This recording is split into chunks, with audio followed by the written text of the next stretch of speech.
आप देख रहे हैं बुंदेलों का अपना चैनल बुंदेलखंड टाइम्स, क्योंकि सच कभी छुपता नहीं। अभिवादन स्वीकार कीजिए दीपक वाजपेयी का। आप देखना शुरू कर चुके हैं बुंदेलखंड टाइम्स। भारत सरकार की उपभोक्ता मामले, खाद्य और सार्वजनिक वितरण व ग्रामीण विकास राज्य मंत्री साध्वी निरंजन ज्योति अपने बुंदेलखंड के दौरे पर महोबा पहुंची, जहां उन्होंने बिरमा भवन में डीएम, एसपी सहित अन्य पदाधिकारियों के साथ समीक्षा बैठक की।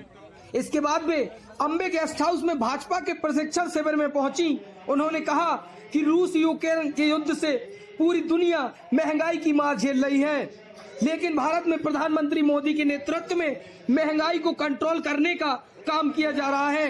इसके साथ ही उन्होंने विपक्ष पर भी निशाना साधा।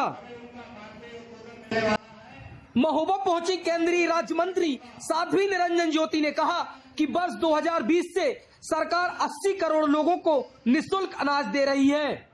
वहीं निःशुल्क वैक्सीन देकर देश के नागरिकों के जीवन की रक्षा करने का काम किया गया है। उन्होंने कहा कि बहुत से कारण हैं जिसके चलते महंगाई बढ़ रही है। जब दो देशों के बीच युद्ध होता है तो पूरा विश्व उससे प्रभावित होता है। अपने पड़ोसी देश श्रीलंका के हालात देखें तो वहां की सरकार महंगाई कंट्रोल नहीं कर पाई। वहीं हमारे प्रधानमंत्री ने सूझबूझ से काम लिया है। उन्होंने कहा कि हम श्रीलंका को राशन दे रहे हैं, साथ ही किसानों के खातों में सीधे पैसा जा रहा है। जो गरीब झोपड़ी में रहता था उसे हम मकान देने का काम कर रहे हैं। गरीबों को मुफ्त में गैस सिलेंडर दिया है, उन्हें राशन दे रहे हैं, मुफ्त में उनके घर को रोशन करने का काम किया है। लेकिन विपक्ष को जरूर महंगाई हो रही है, क्योंकि उन्हें लूटने का मौका नहीं मिल रहा। उनके द्वारा 1 लाख के इनामी आईपीएस मणिलाल पाटीदार के फरार होने के सवाल पर कहा गया कि चाहे जो भी अपराधी हो वह बचेगा नहीं।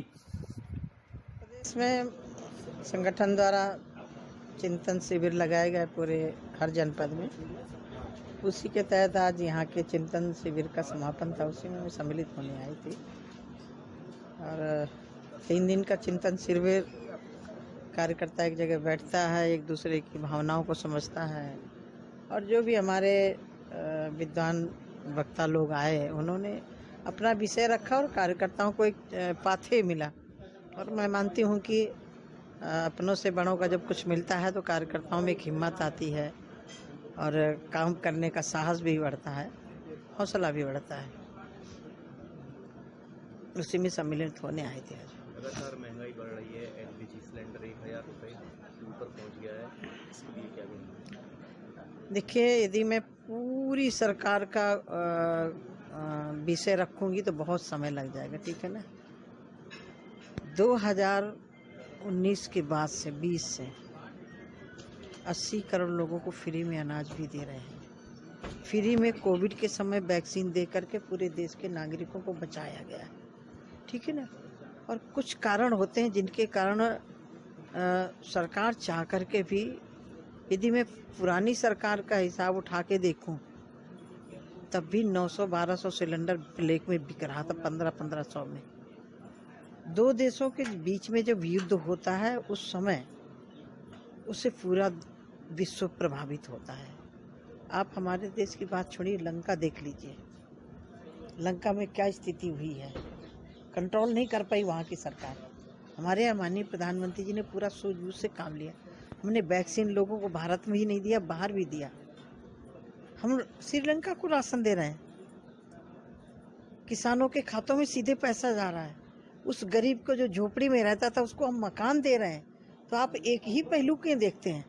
उस गरीब को मुफ्त में गैस सिलेंडर भी तो दिया है, मुफ्त में उसके घर में रोशनी भी तो दी है, मुफ्त में उसको आवास दे रहे हैं, मुफ्त में राशन दे रहे हैं। तो ये दोनों पहलुओं से आप विचार करिए। हाँ, विपक्ष को जरूर महंगाई हो रही है, क्योंकि अब उनको लूटने का मौका नहीं मिल रहा है।